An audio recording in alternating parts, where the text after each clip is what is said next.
Welcome to the 3-Minute Theologian, where we hope to help you to know the Word better and to drink deep of the living water. Maximum truth in a minimum time. With your host, Adam Burrell. Hey guys, today I want us to think about the knowability of God. Over the next few sessions, we are going to look at the doctrine of God, but today we ask, how can we know God? Well, we can know Him because God has revealed Himself to us first. Paul, when writing to the Romans, said, "Because that which is known about God is evident within them," talking about man, "for God made it evident to them." God, by His very nature, is merciful and gracious, and it's because of His mercy and grace that He allowed us to know anything about Him. So we need to understand that we know Him because God revealed Himself to us first.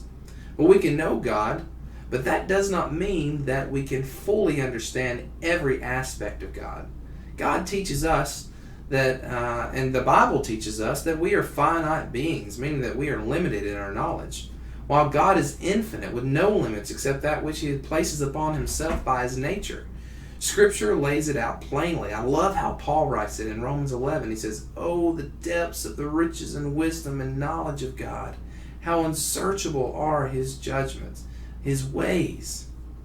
God can be known. Absolute truth about God can be known. But not everything can be completely understood by human means. We know God because He reveals Himself in a general way.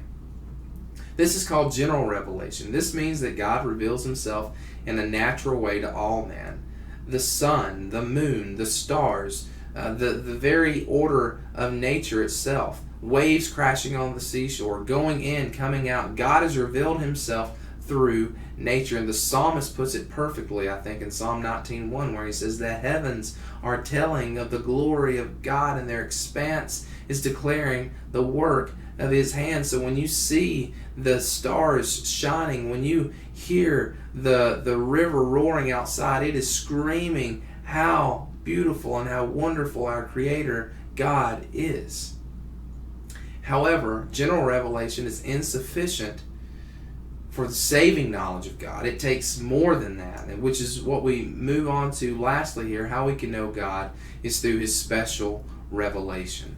This means that this revelation is directly from God. Now, in the Old Testament, we would see this through the works of the prophets, sometimes in dreams, God's holy law, the 10 Commandments. This is special revelation. But Hebrews, the writer there, says this, the very first 2 sentences he writes. He says, "Long ago, at many times and in many ways, God spoke to our fathers by the prophets. But in the last days, He has spoken to us by His Son." Now we have Jesus Christ, the greatest of all special revelation, God in the flesh. We also know that we have special revelation through Scripture, that God, His inspired book, His inspired words to His people, directly spoken so that we can know who He is and what it is that pleases Him. So general revelation tells us that God exists, but it takes special revelation for us to know who He is and what He wants us to do. So we can know God in a general sense just simply as Creator, but we can also know Him in a special and intimate way through Christ.